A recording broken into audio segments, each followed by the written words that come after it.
موضوع ہے ہمارا ذکر حسنین کریمین بزمان اعلی حضرت۔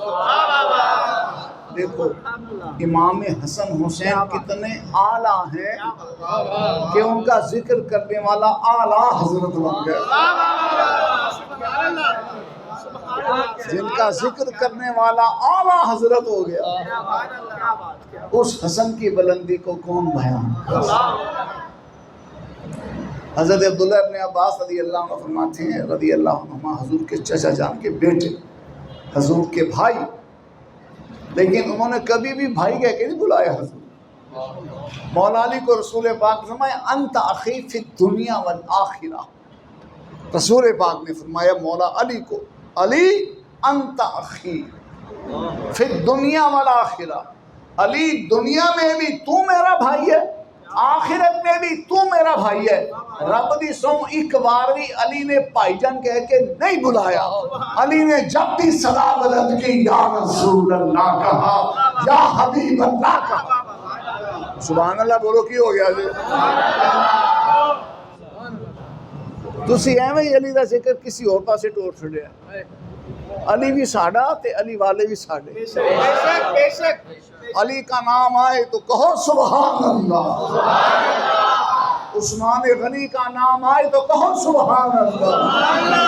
عمر فاروق اعظم کا نام آئے تو کہو سبحان اللہ۔ ابو بکر کا نام آئے تو کہو سبحان اللہ۔ اور حضور کا نام، حضور کے بیٹے میرے علی نے کیا کہا؟ سبحان اللہ ما اجمل ما احسنک ما اکملک۔ اور اعلیٰ حضرت نے کیا کہا کہ زہے عزت و اعتلاء، بولو نا، زہے عزت و اعتلاء کہ ہے عرش حق زیر پائے، کسے کہتے ہیں نا؟ رنگ برنگ کے کلام پڑھنے چھوڑو، بس اعلیٰ حضرت کا پڑھا کرو۔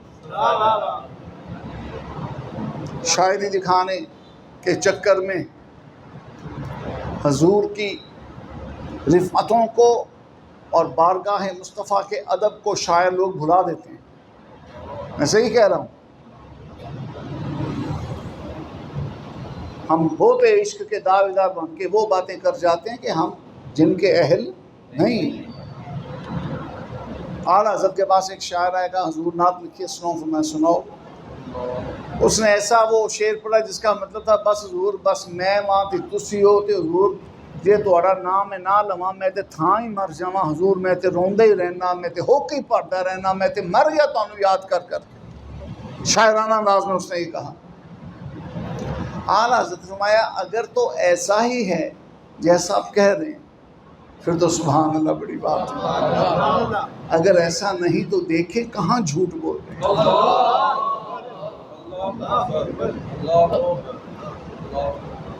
بات سمجھ آئیے؟ حضرت عبداللہ ابن مسعود، کیا نام لیا حضرت؟ فقیہ صحابی، مجتہد صحابی، حضور نے جن کے علم کو سراہا، رسول پاک نے جن کے علم کی تعریف فرمائی، حضور نے جن کو فرمایا عبداللہ مجھے قرآن سنا، کہ رب مجھے کہتا ہے کہ سونے عبداللہ سے قرآن سن۔ یہ عبداللہ ابن مسعود جنہوں نے صحابہ اور تابعین اور اہل بیت سب کی آنکھیں ٹھنڈی کرتے ہیں۔ صحابہ بھی آپ پر راضی، فاروق اعظم آپ پر راضی، حضور آپ کی تعریفیں کرے، اس سے بڑھ کے کیا؟ کوفہ شریف جب آباد کیا فاروق اعظم نے تو حضرت عبداللہ ابن مسعود کو وہاں بھیج دیا علم حدیث کی ترویج کے لیے۔ کچھ عرصے کے بعد مولا علی کوفہ شریف آئے، شہر کوفہ سے ہمیں پیار ہے، ہاں اس میں بعض ایسے ناہنجار ہوئے جنہوں نے حسین سے بے وفائی کی، ان پہ لعنت ہوئی۔ بات سمجھ آ رہی ہے؟ امام اعظم ابو حنیفہ بھی کوفی ہیں، آپ کوفے میں پیدا ہوئے۔ کوفہ شریف میں جب مولا علی آئے تو 5000 محدثین کے ساتھ حضرت عبداللہ ابن مسعود نے آپ کا استقبال کیا. عبداللہ ابن مسعود نے جن کو حضور کی حدیث پڑھائی ہوگی، انہی کے شاگرد آگے، انہی کے شاگرد آگے، انہی کے شاگرد، ان کے قدموں میں امام بخاری بیٹھے ہیں. عبداللہ ابن مسعود رضی اللہ. جب 5000 محدثین کے ساتھ گئے نا، مولا علی کا استقبال، پتہ چلا علی کا استقبال شان و شوکت سے کرنا چاہیے تو نبی کا استقبال. مولا علی اس قدر خوش ہوئے، فرمایا عبداللہ تو نے تو پورا کوفہ شہر حدیث سے بھر دیا. فقیہ ہند شارح بخاری علامہ شریف اللہ کمجدی رحمۃ اللہ علیہ، آپ لکھتے ہیں کہ امام بخاری نے فرمایا میں حضور کی حدیث لینے کے لیے، اخذ حدیث کے لیے، محدثین سے حدیث اکٹھی کرنے کے لیے بصرہ اتنی دفعہ گیا، بغداد شریف اتنی دفعہ گیا، مدینہ پاک اتنی دفعہ گیا، مکے میں اتنی دفعہ گیا.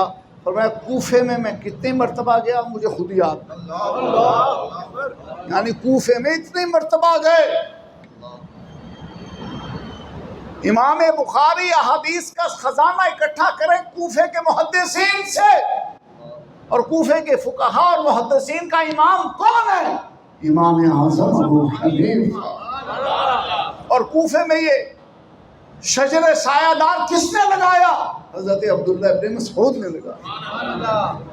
جو بات آپ کو سنانے چلا تھا تمہید باندھی کہ آج کل کے شاعر لوگ زمین و آسمان کی کلابیں ملا دیتے ہیں اور بڑے بڑے دعوے کر مارتے ہیں. نا بھیا، نعت ہے تو وہ جو امام احمد رضا نے بیان کی، نعت ہے وہ جو مولانا حسن رضا نے بیان کی، جو مفتی اعظم ہند مصطفیٰ رضا نوری بیان کر کے، جو حجت الاسلام سید حامد رضا بیان کر کے، جو تاج الشریعہ سید اختر رضا بیان کر کے، جو پیر مہر علی شاہ بیان کر کے. باقی ہم کسی کا کلام سنیں، اللہ کی قسم بڑا ہمیں غور سے سننا پڑتا ہے کہ ہمارے لیے نا کوئی مصیبت بن جائے. جی مولوی صاحب کے سامنے ایک کلام پڑھا جائے، جب اعلیٰ حضرت کا کلام پڑھا جاتا ہے آنکھیں بند ہوتی ہیں، لب واہ ہوتے ہیں، جھولیاں پھیلی ہوتی ہیں. پتہ ہے علی سے یہ تک کہ وہ کلام ہے جسے خود حضور نے پسند فرمایا. جب شیخ سعدی شرازی کی ربائی پڑھی جاتی وَلَغَلْ عُلَا بِكَمَالِهِ، ہم فرشتے بھی وجد کر رہے ہوتے ہیں. جب امام حسینی کا کلام پڑھا جاتا ہے هُوَ الْحَبِيبُ الَّذِي تُرْجَى شَفَاعَتُهُ بِكُلِّ حَوْلٍ مِّنَ الْأَحْوَالِ مُقْتَحِمٍ، زمین تو زمین عرش بھی وجد کر رہا ہوتا ہے.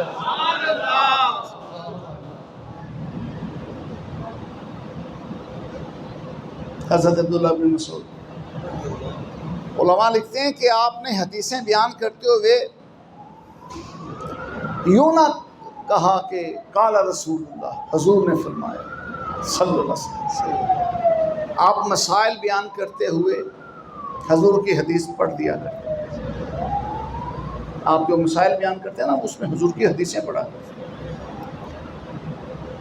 اور امام عبداللہ ابن مبارک امام اعظم ابو حنیفہ کے بارے کہتے ہیں یہ نہ کہو کہ ابو حنیفہ نہیں، یوں کہو حضور کی حدیث کی یہ تشریح ہے، تفسیر ہے، توضیح ہے، بیان.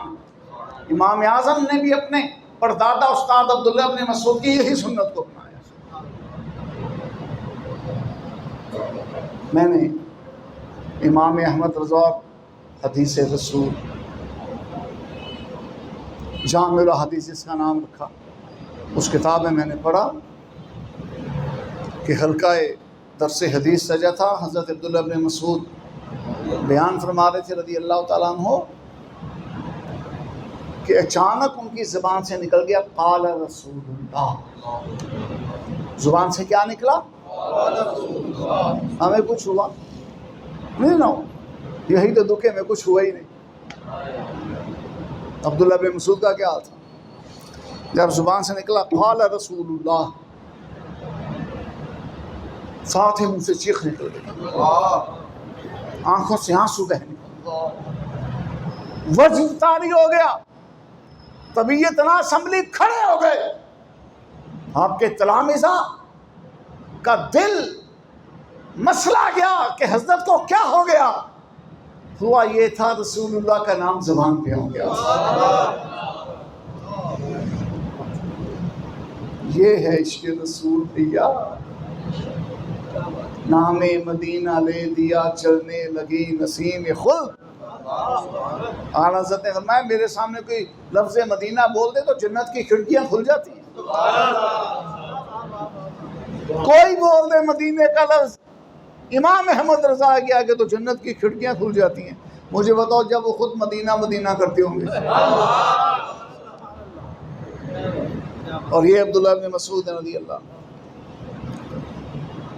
فرماتے ہیں میں تمہیں حضور کی نماز نہ پڑھ کے دکھاؤں. عبداللہ ابن مسعود حضور کے مایا ناز صحابی جن پر حضور کو بھی ناز ہے. عمر فاروق اعظم بھی جن پہ ناز کرتے ہیں, مولا علی بھی جن پہ ناز کرتے ہیں. وہ عبداللہ ابن مسعود فرماتے ہیں میں تمہیں حضور کی نماز نہ پڑھ کے دکھاؤں کہ حضور کیسے نماز پڑھتے تھے. کہا بسم اللہ سبحان اللہ. کیوں نہیں. آپ کھڑے ہوئے پوری نماز پڑھی, نہ رکوع جاتے ہوئے رفع یدین کیا, نہ رکوع سے اٹھتے ہوئے رفع یدین کیا. حضور کی نماز. ہاں رفع یدین کی روایتیں ہیں, ہم نہیں جھگڑتے. امام شافعی بھی ہمارے ہیں, امام احمد بن حنبل بھی ہمارے ہیں. بے شک ٹھیک ہے ان کا اجتہاد مبارکہ یہ ہے, لیکن جو تقلید مانتا نہیں ہے وہ بجو قانون رفع یدین کرتا ہے. بات سمجھ آئی نا. اور کسی کو ابا مان کے کوئی کام کر تو کہ میرے ابے نے کیا, تو بات سمجھ میں آتی ہے. شافعی رفع یدین کرے, حنبلی رفع یدین کرے, بات سمجھ میں آتی ہے. تے کالی بوتھی والا کرے تو پھر پولی کھانے نا. اور مزے کی بات یہ ہے رفع یدین کی روایتیں جہاں سے پکڑتے ہیں وہ سارے مقلد ہیں. امام شافعی نہ امام بخاری مقلد ہیں. امام شافعی کے بخاری کئی پھرنا ہے تے بخاری تے ابے والا ہے, امام والا ہے, تے تو امام نو ماندا ہی نہیں. عقل ہوتی تو خدا سے نہ لڑائی, یہ گھٹائیں اسے منظور بڑھانا, یہ گھٹائیں اسے منظور. کیا بات ہو رہی کہ حضور کی جو نعت ہے اس کے بڑے تقاضے ہیں بھائی. ابھی رسول اللہ کہا تو جھام چھلکنے لگے, روح تڑپنے لگی, دل مچلنے لگا عبداللہ ابن مسعود کا. ابھی صرف رسول اللہ کہا اور یہاں بڑے بڑے دعوے کر دی جاتی. بس اعلیٰ حضرت کی نعت شروع.